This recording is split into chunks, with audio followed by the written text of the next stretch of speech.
When your own superstar accidentally exposes the entire coaching staff in a post-game interview, you've got a serious problem.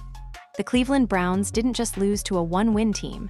They were outcoached, outclassed, and outplayed, and the worst part is the players tried to warn us.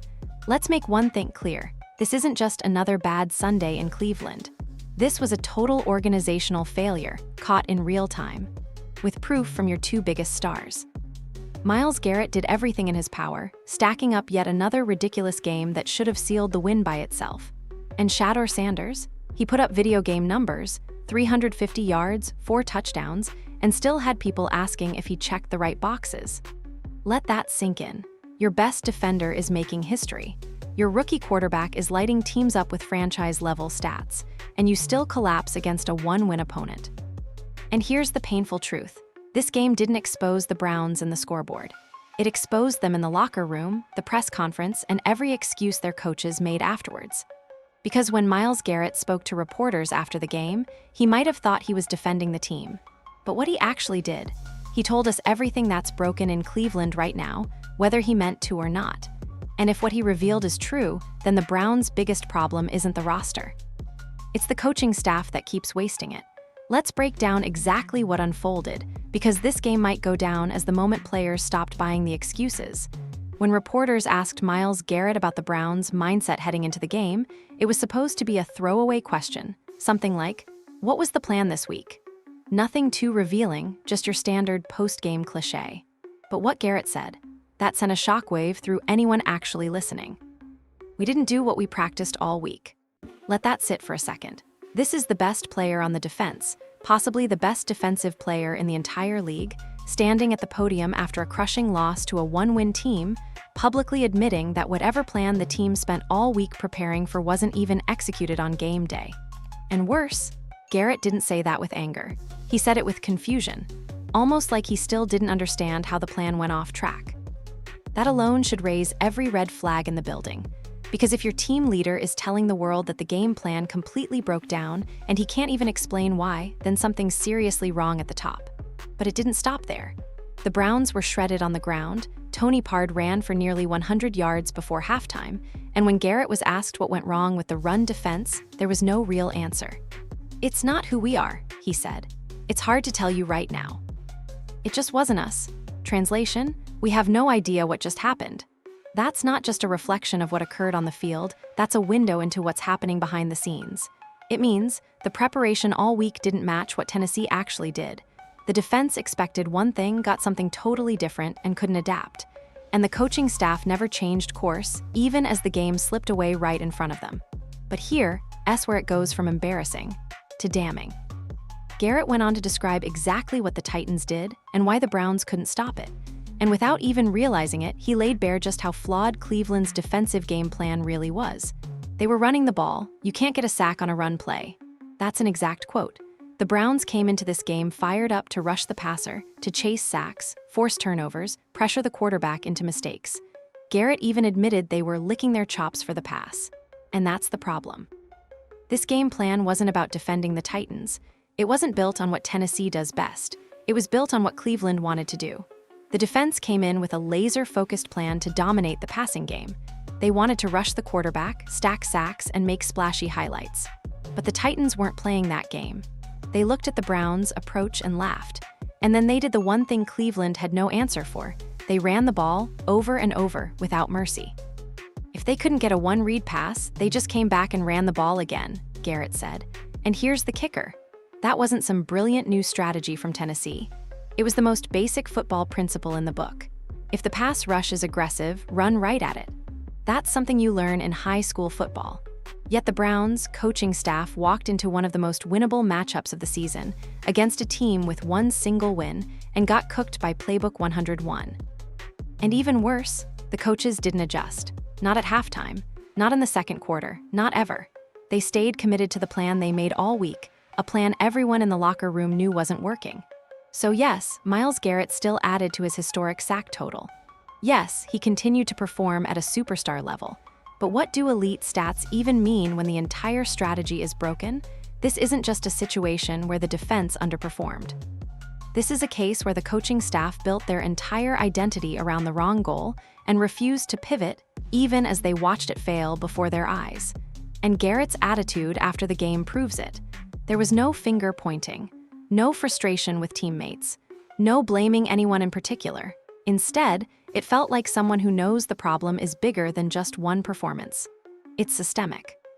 When your leader on defense delivers the quiet part out loud, that the entire preparation for the week never materialized on the field, you can't just brush that off as emotion. That's a signal. And the signal says this coaching staff is disconnected from reality. They had a 1-week head start to stop one of the league's worst offenses. They knew the Titans were going to lean on the run. They called a game plan built around stopping the pass. Then they left their players helpless as Tennessee marched over them, play after play. Let me repeat that. It wasn't that the Browns couldn't stop the Titans, they were never really allowed to try.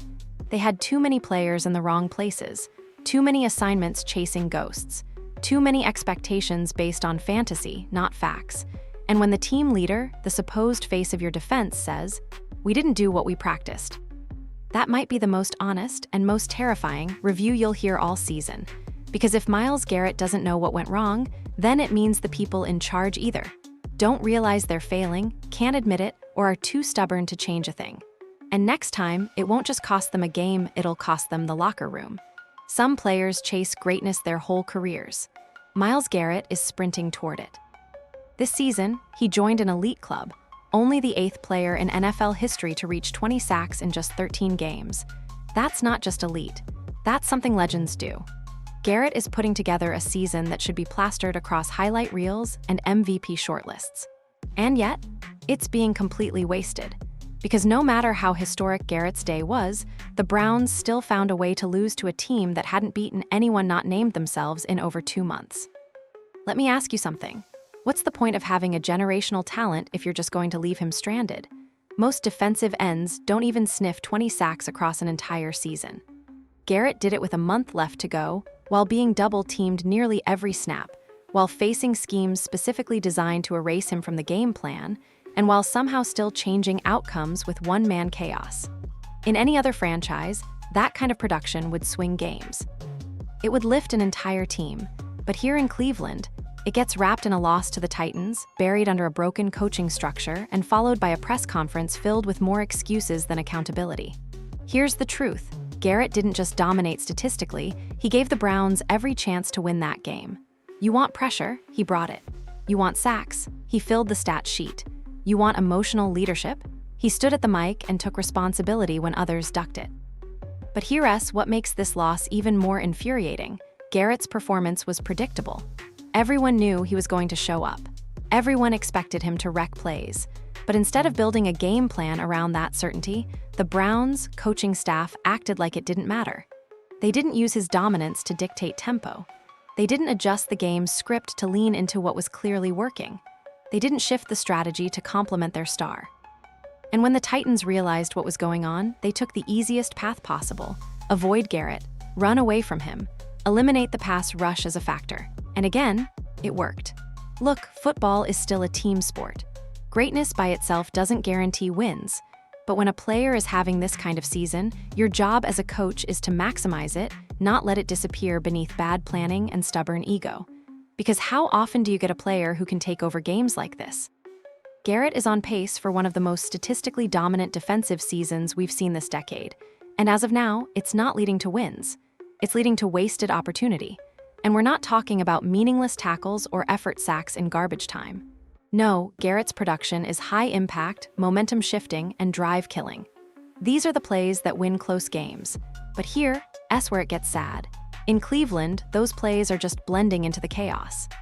Because no matter how hard Garrett plays, no matter how many quarterbacks he buries, it's impossible to outrun a coaching staff that refuses to adapt. What we're witnessing right now isn't just wasted stats.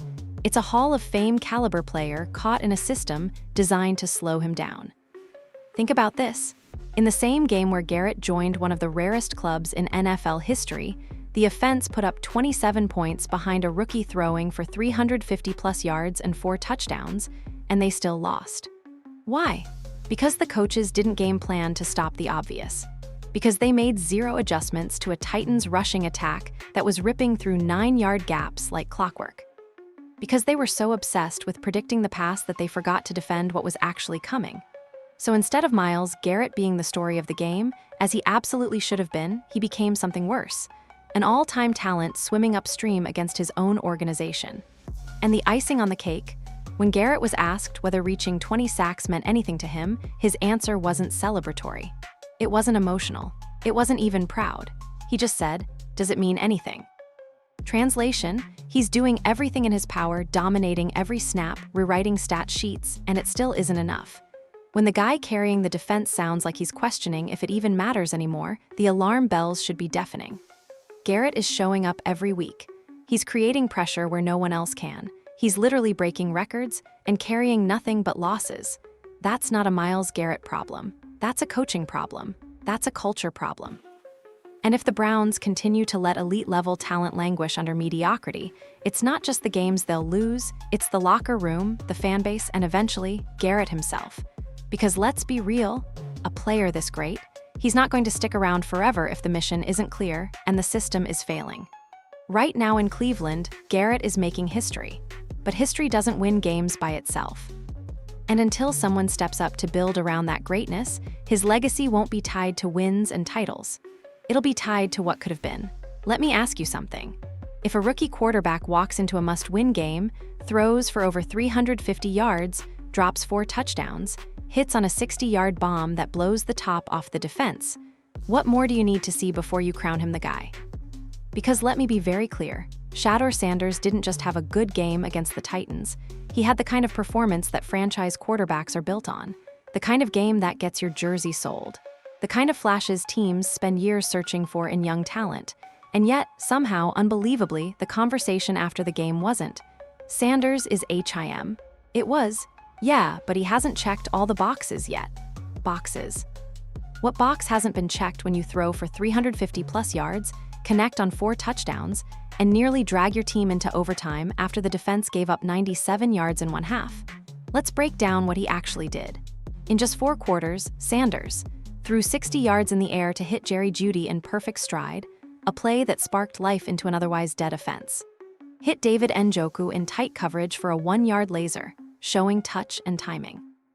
Went 9 of 14 for 180 yards by halftime, and closed the game with over 350 yards and 4 scores, putting the Browns within 1 throw of tying it late. And he did all of this without ever looking rattled. No panic, no happy feet, no deer in the headlights rookie moments. Instead, he looked calm, like he belonged on that field with the game on the line. Even Miles Garrett, the same guy who never hands out public praise unless it's earned, gave Sanders the full respect in his post-game comments. He came up big when we needed him to, he looked composed, he made some big-time plays, he's getting more and more at ease each week. That's not fluff, that's respect from a future Hall of Famer. And remember, Garrett has seen the quarterback carousel in Cleveland up close. He's seen guys fold. He's watched the future show up and get benched. He knows false hope when he sees it. But with Shedeur, he sees something real. So again, what's the issue? Why is this kid who's putting up franchise-level numbers still fighting for recognition inside his own organization? Why is the narrative on him still attached to vague, unmeasurable language like, "We're still evaluating"? He hasn't shown us everything. The boxes haven't been checked. Let's just call it like it is. That's coach speak. Empty words, delays disguised as reasoning. Accountability avoidance dressed up as internal process. You know how fans hear that? As, we're trying not to admit we were wrong. Because if Shadore Sanders is the guy, and let's be honest, he's playing like it, then the coaching staff has to explain why they didn't give him the chance weeks ago. Why he sat behind quarterbacks that couldn't win. Why they watched him throw elite-level dimes in practice and still kept him off the field until it was almost too late. And this isn't just fan speculation. This frustration is leaking into the league. Former Browns offensive lineman LaCharles Bentley, a 2-time Pro Bowler who knows what locker rooms are really like, basically came out and said something isn't adding up. What Shedeur can be, we don't know because he's the backup. But if the boxes haven't been checked, what boxes are we really using here? That's not just passive commentary. That's a direct shot at the decision-making process. Because the truth is, everyone with a football brain could see what happened Sunday and draw the same conclusion. The Browns have their guy. They've got a quarterback with poise, arm strength, leadership, pocket mobility, and accuracy. They have someone who can beat defenses, even when he's running uphill with a defense that forgot how to tackle. So, what now? How many more performances like this does Sanders need to deliver before it's enough? 3 more touchdowns next week, a 400-yard game. Leading a comeback win in the fourth quarter, he's already showing more composure and production than most first-round picks in their first year. He's elevating receivers who were basically invisible this season. Jerry Jeudy scored just his second touchdown of the year thanks to Sanders. Njoku is making plays again. That's the mark of a quarterback who's lifting the offense, not just surviving in it. And yet, here we are. Another postgame, another week of vague statements, more mysterious boxes, and still no commitment to the guy who's clearly playing like a starter. You almost start to wonder, is the coaching staff afraid of what it means if Shadore succeeds? Think about it. If he wins, if fans rally behind him, if Garrett keeps praising him publicly. Then what happens to Stefanski's trust the process, talking points? What happens to the other quarterbacks they invested time, reps, and coaching into? What does it say about this organization if the most productive quarterback on the depth chart was on the bench while the team was losing? It says this team values structure over reality. And when structure starts to ignore results, you lose games. That's where Cleveland is right now. The QBR sheet says Shadore is a weapon. The stat line says start him now. The tape says build around this kid. But the decisions coming from the coaching staff, they say, we're not ready to admit it yet. And Shadore Sanders, for now, is the one paying the price for other people's pride. At some point, coach speak stops being vague and starts being insulting. Because Browns fans aren't stupid. The locker room isn't blind. And the numbers on the field don't lie. Shadore Sanders just threw for over 350 yards, scored 4 touchdowns, and moved the ball like a 10-year veteran. He did everything you'd want from a starting quarterback, and then some. So what's holding the team back from naming him the guy? One sentence. The one you've probably heard at least a dozen times now. The boxes haven't been checked. That's it. No context, no definition, no details. Just a mysterious checklist that supposedly determines whether or not someone is good enough to be the starter, even when he's already outplaying the starter. But here's the thing. Nobody, literally nobody, knows what those boxes actually are. And that's what makes this situation so frustrating for fans, analysts, and even some former players watching from the outside. LaCharles Bentley, a 2-time Pro Bowler and respected former Browns lineman, said it out loud during an interview this week.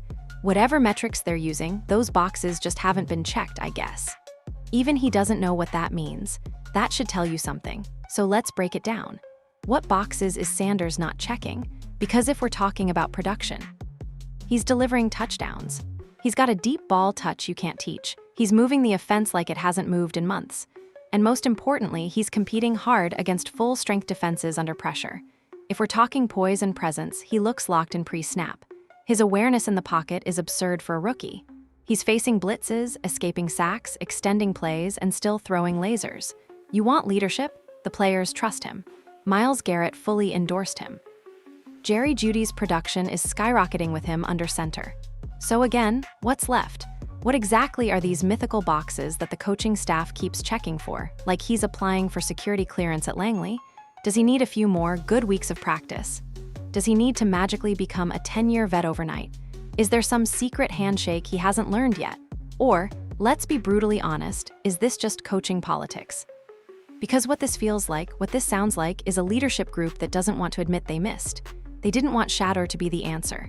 They didn't expect this kid to walk in, light up the field, and make headlines before the ink dried on his backup label. And now, they don't know how to deal with it. So instead of saying, "We were wrong, he's better than we thought," they hide behind a checklist no one understands and keep telling us, "We're not quite there yet." Let us be clear. That's not patience, that's ego. And you know what the biggest problem is? It's affecting more than just Shedeur. It's affecting the entire locker room. Veteran players hear that same vague language and start to question it too. Miles Garrett praises the quarterback publicly, but the coaching staff shrugs. Jeudy starts producing, and nobody talks about the difference in QB play. The offense scores 17 in the first half, and the story afterward is still about what wasn't done instead of what was. This isn't just about a rookie quarterback anymore. This is about credibility.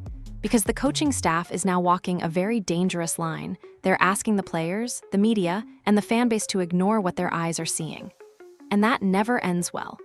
When you start gaslighting fan bases with phrases like, "He's not ready," while he's lighting up NFL defenses for 350 and 4, people don't just get confused, they get angry. Because if production doesn't lead to a starting job, what does? If stats, composure, and respect from your own teammates still aren't enough, then why did you draft him, develop him, and let him play at all? And here's another angle people aren't even discussing yet. If you're Shadore Sanders, what kind of message does this send to you? You just played what might be the best game of your young NFL career. You put the team in position to win.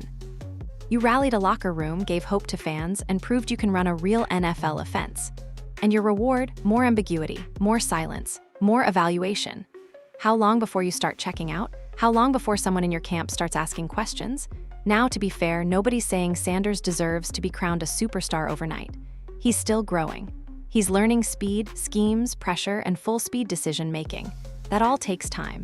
But the issue isn't about skipping steps. It's about denying reality. And right now, reality is this. Shadore Sanders is outplaying guys who coaches told us were more prepared. He's earning the right to lead not by hype, but by performance. You can say all day that starting roles are earned. Great. Agreed. But when a player hands you 350 yards and 4 touchdowns, you earned it. And the longer the coaching staff acts like that's not the case, the more pressure lands on them, not him. Because the only box left to check isn't on Shadore's clipboard, it's the one sitting squarely in front of head coach Kevin Stefanski. And it's labeled, "Admit you were wrong. Name Shedeur the starter. Stop pretending you don't see it." This is where things start to go from frustrating to downright embarrassing.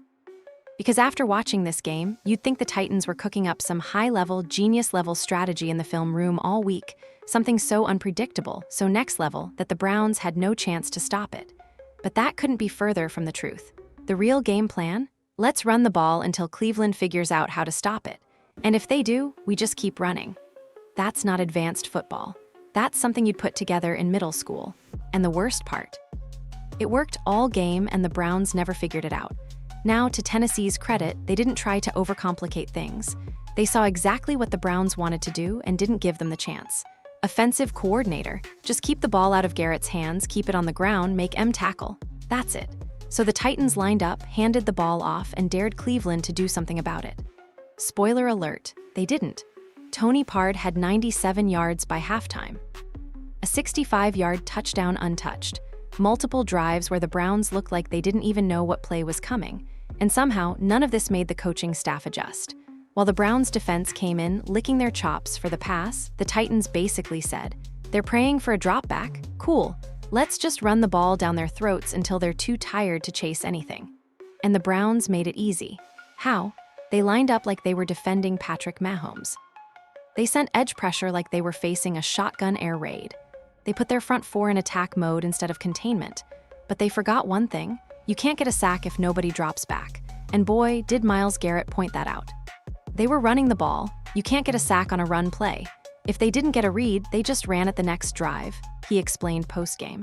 Can you imagine what it feels like, as a defensive captain, to know the offense is doing the easiest thing possible? And your coaches still didn't game plan for it. This wasn't miscommunication. It wasn't lack of effort on the players' part. It was a fundamental breakdown in preparation. Everyone watching saw it. The commentators mentioned it. The crowd started groaning after every 9-yard run. And still, no adjustments. By the third quarter, the Titans weren't even trying to hide it. They were running on first, running on second, occasionally on third, and gaining yards every single time. The Browns' D-line got pushed back like it wasn't even there. No gap control, poor tackling angles, soft edge containment, and worst of all, zero creativity from the coaching staff to stop the bleeding. This wasn't just a mismatch. It was coaching malpractice in broad daylight. You've got a generational pass rusher in Garrett. You've got a quarterback lighting it up on your offense in Shadore Sanders, and you waste both by refusing to respond to what's actually happening on the field. This wasn't a tricky scheme. It wasn't motion-heavy, disguise-heavy, throw-you-off-balance football. It was line up and run.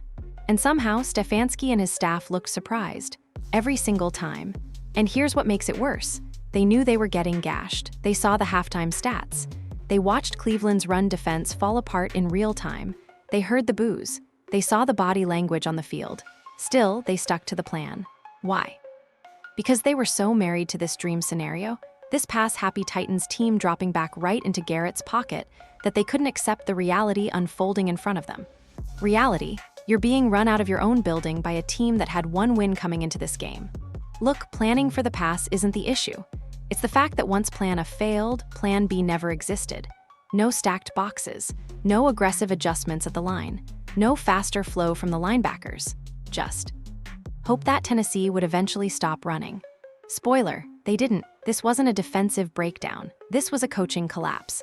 And when Miles Garrett sat at the podium afterwards trying to make sense of it all, you could hear it in his voice. The confusion, the frustration, the absolute disbelief. He didn't throw anyone under the bus. He didn't scream. But he admitted what no coach or coordinator had the guts to say. We were licking our chops for the pass, but they stuck with the run. We should have been focused on stopping the run to earn that right to rush. And we didn't. That is devastating. Not just because it confirms the failure, but because it shows they knew it in the moment and couldn't stop it anyway. The Browns came in with a fantasy. The Titans showed up with a sledgehammer, and the Browns let them swing it over and over until it shattered every illusion this coaching staff had about what winning football looks like. You can't fix that with sound bites. You can't hide it with box score spin. When a one-win team runs the exact same plan for 60 minutes and wins, that's not a football problem. That's a leadership problem. There's a word for what the Browns coaching staff did in this game. Delusional, not hopeful, not optimistic. Delusional. Because if you break down how Cleveland entered this matchup, you'd think they were planning to play against the 2018 Chiefs, not a one-win Titans team led by a ground-heavy, run-first offense with a quarterback who barely looks downfield unless someone's wide open. But instead of preparing for what Tennessee does, Kevin Stefanski and defensive coordinator Jim Schwartz prepared for what they hoped they would do. They built their game plan around stopping explosive passing plays. In a game where the opponent was never going to rely on passing to beat them in the first place. Go back and listen to Miles Garrett again. We were licking our chops for the pass. That's not just telling. That's tragic. It shows you exactly what the mindset was during practice that week. They weren't focused on building a wall at the line of scrimmage. They weren't dialed into run fits or pursuit angles. They were hyping themselves up to rush the passer, because that's what this coaching staff wanted this game to be.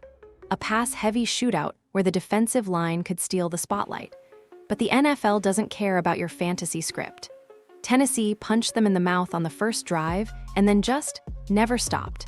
And instead of evolving the strategy, Cleveland doubled down on a plan that was designed for a team they weren't actually playing.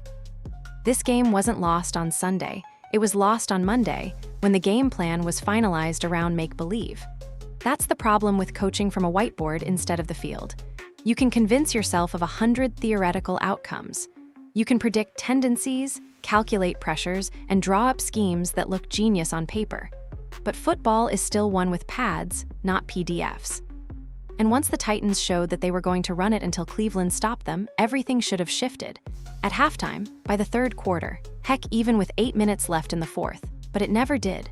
The Browns' D-line stayed committed to wide splits and pressure-first rushes. Linebackers stayed light in the box. Safeties played deep, waiting for a pass that never came. Cleveland wasn't just calling the wrong defense, they were running the wrong concept entirely. They weren't reacting to the game. They were executing a fantasy script from 4 days ago and hoping reality would catch up. That's like standing in the pouring rain and refusing to grab an umbrella because the weather app said it was supposed to be sunny. At some point, you have to adjust. But this coaching staff, they didn't blink. They let Tennessee run the same basic zone schemes, the same run formations, the same plays all afternoon. And when they were asked post-game what happened, the narrative was crystal clear. That's not who we are as a run defense. Cool, so what are you? Because what we saw wasn't just a defense caught off guard, it was a system blindly executing an outdated plan. And you want to know the most damning part? Even when Myles Garrett was within inches of single-handedly dominating the game, again, the scheme left him helpless. Nobody can collapse a pocket when the quarterback isn't dropping back. Tennessee worked around the pass rush by not passing. Let that sink in. And it worked to perfection because the Browns' plan was never built for in-game adjustments. It was built on assumptions, not truth. They assumed the Titans would need explosive plays to win. They assumed the best way to win was to get pressure and big defensive moments. They assumed that Garrett and the pass rush would intimidate Tennessee into throwing more. None of that happened. And when it didn't, the Browns were left exposed. No plan B, no in-game counter. No response. Just vibes, prayers, and a game script that might as well have been written in dreamland. This is the harsh reality in the NFL. You don't get points for how good your plan looks on Tuesday. You get points for execution on Sunday. And when your opponent is running up the middle for 8 yards per carry, stats don't matter. Sacks don't matter. That's not who we are, doesn't matter. Only one thing matters: did you adapt or did you fold?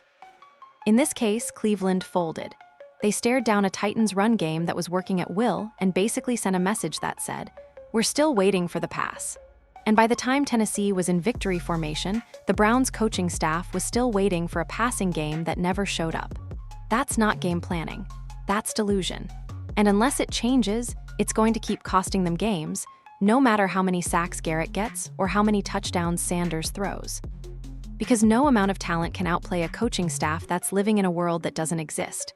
At this point, it feels like we're watching two different worlds. In one world, you've got the fans, you've got the players, you've even got the analysts and the media. And all of them are watching Shadore Sanders put up numbers, command respect, and inject energy into a team that's been stumbling through the season like a zombie half awake.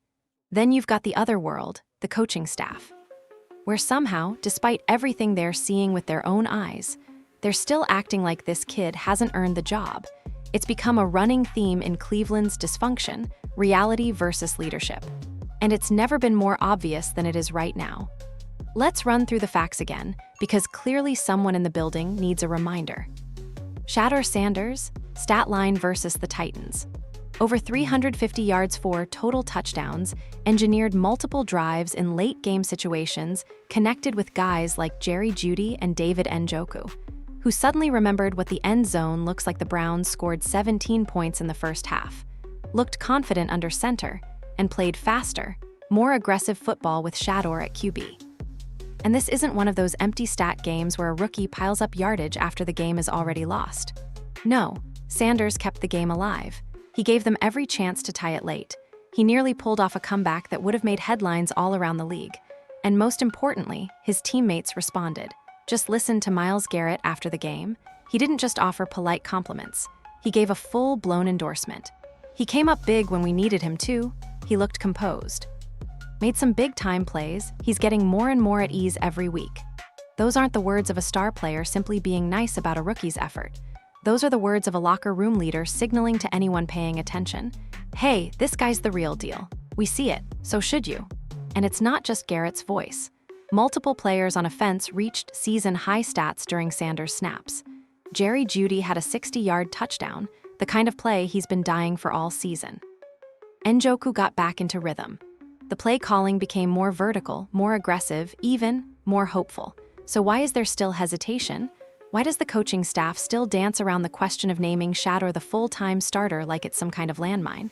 If everyone inside the building can see it, if the fans see it, if the numbers back it up, if the leadership on your own team sees it, what are we waiting for? Here, what this really comes down to: fear. Naming Sanders the starter means admitting the team had the answer right in front of them and sat on it. It means the staff that tied their game plans to other quarterbacks, who couldn't move the offense or protect the ball or finish critical drives, would have to admit they misread the room. And coaches hate admitting when they got it wrong. So instead of embracing what's working right now, they stick to vague rhetoric. He's improving. We're evaluating week to week. The process is ongoing. Let's be real. Those aren't answers. That's deflection. And the longer the Browns drag this out, this will see attitude, the worse it's going to get. Because at some point, that locker room's going to ask out loud, if this guy is putting up great numbers and helping us fight back into winnable games, then why does he need to keep proving it? If you ignore that question long enough, you don't just lose games, you lose trust. Most teams don't get lucky enough to find two young core stars in the same era, a quarterback who's clicking early and a defensive anchor chasing history. Cleveland has both. While Miles Garrett is single-handedly keeping his unit alive, Shadore Sanders is on the other side elevating an offense that's been DOA for weeks. You'd think that's the dream scenario for any coach. Two rare players peaking in the same year, both homegrown, both ready to change this franchise's future. And yet here we are. Still talking about boxes, still dancing around decisions.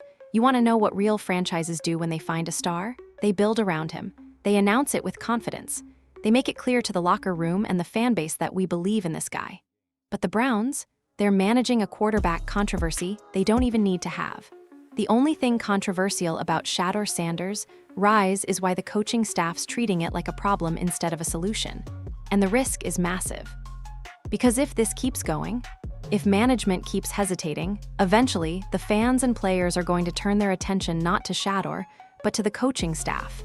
And they're going to start asking the only question that really matters: if the players see it, and the fans see it, and the results back it up, then why can't the coaches?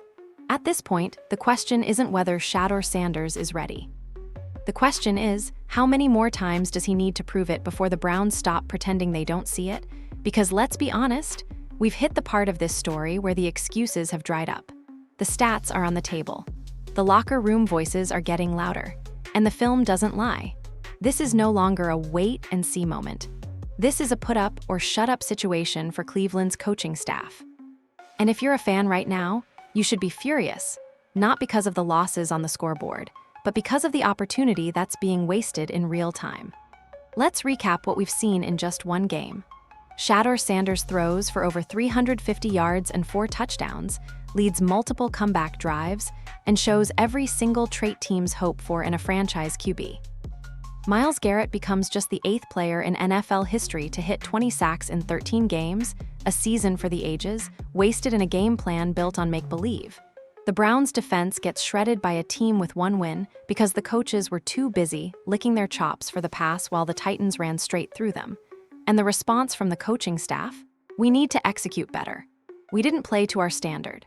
Spare us the facade, because this isn't about a bad day. This isn't about execution. This is about a complete disconnect between reality and leadership. What we're watching right now isn't a typical rebuild. It's not a rough stretch or a tough schedule. It's dysfunction dressed as discipline. It's the kind of coaching ego that tells itself, we'll make them fit into our system, even while that system is actively pulling them apart. And that mindset, more than the stats, more than the scheme, is why this team is losing games they should be winning. Because when you've got a future Hall of Famer on defense doing everything humanly possible to drag you over the finish line, and a young quarterback on offense putting up video game numbers against NFL defenses, you build around that. Period. You don't bench it. You don't evaluate it for 5 more weeks. You don't insult the entire fan base's intelligence with vague talk about boxes. You lean in, declare your direction, and let those 2 guys lead the way. But instead, this coaching staff, Stefanski included, looks like it's stuck in denial. And here's the part that should scare every Browns fan reading this. This kind of dysfunction, it doesn't go away quietly. It builds. It festers. It turns locker rooms bitter. It makes young talent second-guess themselves. And it sends elite players looking for exits rather than extending contracts. You think Miles Garrett, after years of sacrifice and elite performance, wants to spend his prime years churning through empty game plans while his team gets clowned by 1-win opponents? You think Shadore Sanders, a kid who's clearly showing he belongs, is going to sit back forever while people talk to him like he's still an intern? Let's get real. If Garrett keeps producing, if Shadore keeps executing, and the Browns still can't win, only one thing will be left to fix: the coaching. Because the talent is already here. And it's not just about Garrett and Sanders. It's what those 2 represent: hope, identity, direction, the kind of foundational players that championship teams are built around. And the longer Cleveland plays coy, dragging its feet with half measures and political answers, the more it risks ruining all of it. The media's starting to turn up the pressure. Former players are speaking out. And the fans, they're done being patient. They've heard the speeches. They've lived through the rebuilds. They've watched elite talent rot in losing seasons over and over again. Now they're watching a 20-sack monster and a 350-yard rookie QB slowly get swallowed up by indecision. And even worse, excuses. So here's the question every single fan should be asking right now. What more does Shadore Sanders have to do to earn the job that he's already performing like he owns? Another game like this? 2 more fourth-quarter drives? A 400-yard game? What box could possibly be left on a quarterback who already leads the team in points, poise, and production? And here's the follow-up no one seems to be asking. When does Kevin Stefanski's coaching get held to the same standard? Because if we need Shedeur to check every invisible box, maybe it's time to ask what boxes this coaching staff is supposed to be checking. Because from the outside, it looks like the only one they've filled in is pretend like nothing's wrong. And that's not going to cut it anymore, because this locker room is getting restless. The talent is too real. The opportunities are too big. And the fans, they're done making excuses for you. So to every person at the top of this Browns organization, here's your moment. Start treating Shadore like the QB he clearly is. Start game planning for what's actually happening on Sundays, not what you thought would happen in practice. And for the love of God, stop wasting these careers with arrogance disguised as leadership. You've already got what most teams spend years looking for. It's time to step out of the way or step down.